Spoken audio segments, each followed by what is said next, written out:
He thought losing his legs was the worst thing that could happen to him, but he was about to learn what it truly meant to be invisible. The mansion still smelled of polished wood and expensive cologne, the kind that lingered in the air long after the men who wore it had left. But something had shifted in the past 3 months, something colder, quieter, like the walls themselves had learned to hold their breath.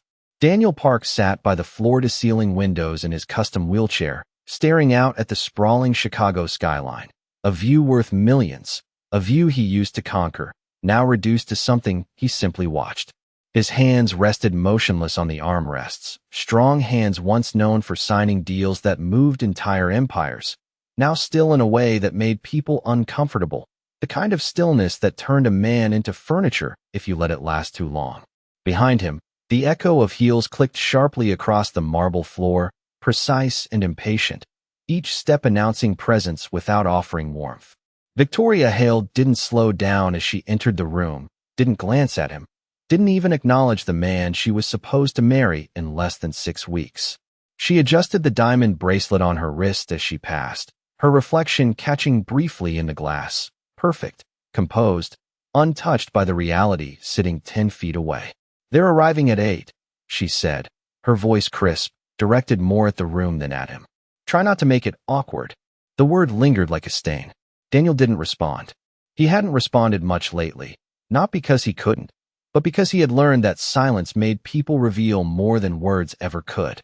Victoria paused only long enough to check her phone, scrolling through messages, her expression tightening for a fraction of a second before smoothing out again. Whatever world she was living in now, it clearly didn't include him. Then she turned and walked out, the sound of her heels fading down the hallway, leaving behind nothing but the faint trace of perfume and a silence that pressed heavier than before. In the corner of the room, barely noticeable unless you were looking for her, Naomi Carter stood, with a folded cloth in her hands, her posture straight but her eyes steady, taking in everything without making a sound. She had learned quickly that in this house, invisibility was survival, but there was a difference between being unseen and refusing to see. And she saw him. Not the legend people whispered about, not the empire he built, not the fear he once commanded, but the man sitting alone in a room too big for one person, abandoned in plain sight. She stepped forward carefully, her sneakers silent against the marble, stopping just behind him. For a moment, she hesitated, her fingers tightening around the cloth, as if crossing an invisible line that had been drawn long before she arrived. Then, gently, she reached out and adjusted the collar of his shirt, smoothing a wrinkle that no one else had bothered to notice. The gesture was small, almost nothing, but in a place where everything meaningful had disappeared, it felt like defiance. Daniel's eyes shifted, just slightly, not turning his head, not breaking the stillness, but enough to register the presence behind him. Naomi didn't speak right away. When she did, her voice was soft, steady, the kind of voice that didn't demand attention but earned it anyway. "You've got a great view," she said quietly. "You can see almost the whole city from here."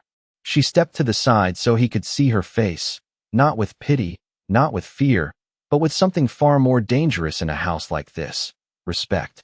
Must have taken a lot to build something like that. The words hung in the air, simple, honest, untouched by calculation. And for the first time in weeks, something in Daniel Park's expression shifted, not enough for anyone else to notice, but enough to break the illusion that he was gone. Because someone, finally, was speaking to him like he was still there.